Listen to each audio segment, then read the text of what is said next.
Ayan nga po mga kababayan, magandang araw po ulit sa inyo. Ako po si Kasikap Vlog at Papa Bear TV na muli pong nagbabalik at bumubuo ng content para po sa isang tao na bumabanat po sa idol ng bayan, sa manliligtas ng bayan, si Idol Rapi Tulfo in action. Siya po ay binabanatan po ng isang vlogger, no? Ah, Base po sa aking pag-oobserba sa mga sinasabi ng vlogger na ito ay hindi po makatao. Hindi po makatao ang kanyang sinasabi part sa ating idol, Idol Rafi. Mga kababayan, mga kasikap, hindi po porket naluko po kayo, hindi po porket lumapit po kasi kayo sa kanya, agaran po kayong matutulungan. Lalo na po ngayong senador na po si Idol Rafi, ano? Ako po'y ah, top fan po ni Idol Rapi Tolfo. Idol na idol ko po siya at supporter po talaga niya ako. Simula't napapanood ko po siya sa TV, sa YouTube, lahat po. Mga kababayan, mga kasikap, lalo na po sa vlogger na tumitira po kay Idol Rapi Tolfo. Ah, Kabayan, Bisaya. Kung Bisaya ka po, Bisaya din po ako, pero hindi po makatao yung binabatikos mo po si Idol Rapi. Hindi po porket naloko po ang inyong kababayan, sisisihin po natin si Idol Rapi Tulfo. Kasi po kabayan, hindi po kasalanan ni Rapi Tulfo na naloko po ang iyong mga kababayan nating Bisaya. Hindi po kasalanan ni Rapi Tulfo na maskam po sila ng paluwagan.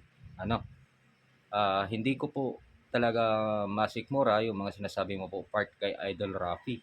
Dahil po talaga supporter po niya ako. Kung solid supporter ka po niya, maiintindihan mo po, hindi mo po siya babatikusin dahil idol mo nga po siya.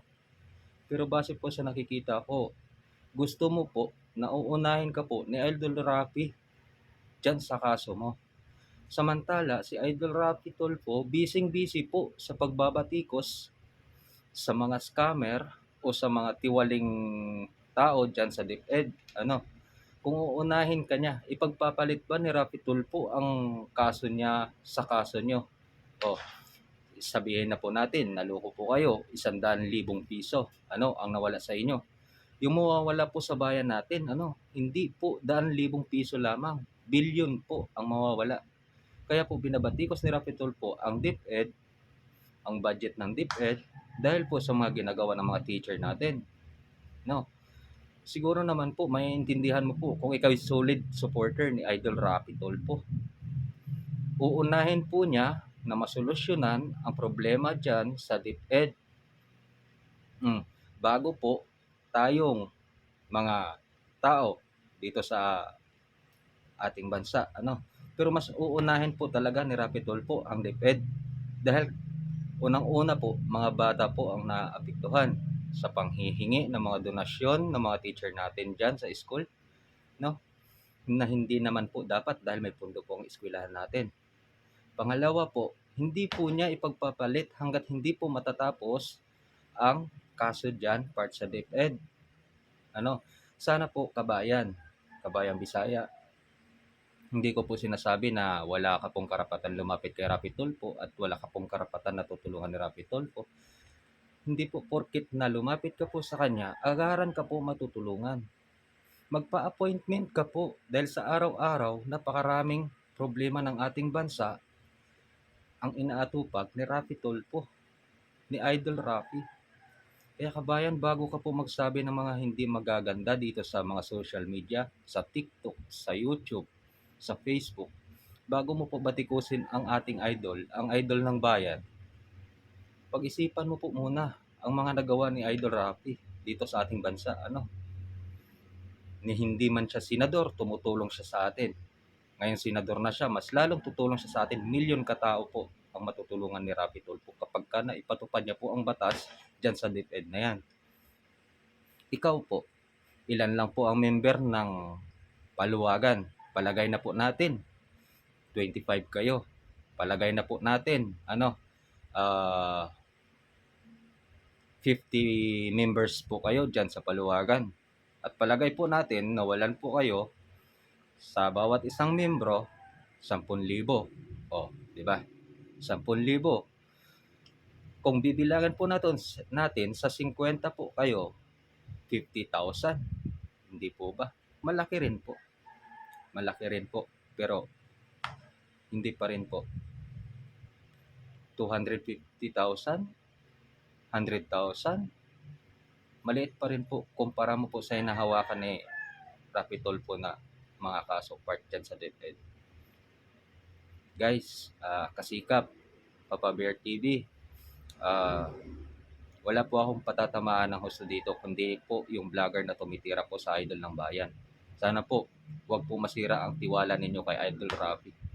Dahil siya lang po, nag-iisang idol ng bayan. Sana po, wag niyo po sirain. At sana rin po, ikaw po, kabayang Bisaya, tantanan mo na po para may marating ka pa po. Maraming Bisaya na rin ang nagtatangka na sirain si Idol Rapi, pero anong nangyayari sa kanila? Nababan ang mga account nila, Sana po, tigilan mo na po para may marating ka pa po. Umunlad ka pa po. Ako po talaga wala akong balak mag-ingay dito sa social media. Pero sa mga nakikita ko, sa mga nababasa ko, kailan pa ako mag-iingay? Kailan pa tayong mag-iingay mga kasikap? Kapag kahuli na, kapag ka tayong lahat ng mga mahihirap, lugmok na, gumagapang na lalo sa hirap. Mag-ingay po tayo kapag kakailangan. Tayo pong lahat ay may karapatang mag-ingay. Tayo pong lahat na mahihirap, tayo ang nagpapasahod ng mga nakaupo dyan sa gobyerno. Kaya may karapatan po tayo mag-ingay, may karapatan po tayo mag-question sa kanila. Kaya ako rin po humihingi ng suporta nyo na sana po suportahan nyo po ang Kasikap Vlog, Papa Bear TV dito po sa social media. Share lang po, like, then follow, subscribe po. Yan lang po ang hinihiling po ni Kasikap Vlog na sana po suportahan nyo pa po ako. Maraming salamat po. Then, kabayan, sana po huling message ko sa iyo, tigilan mo na po. May mararating ka pa sa buhay mo.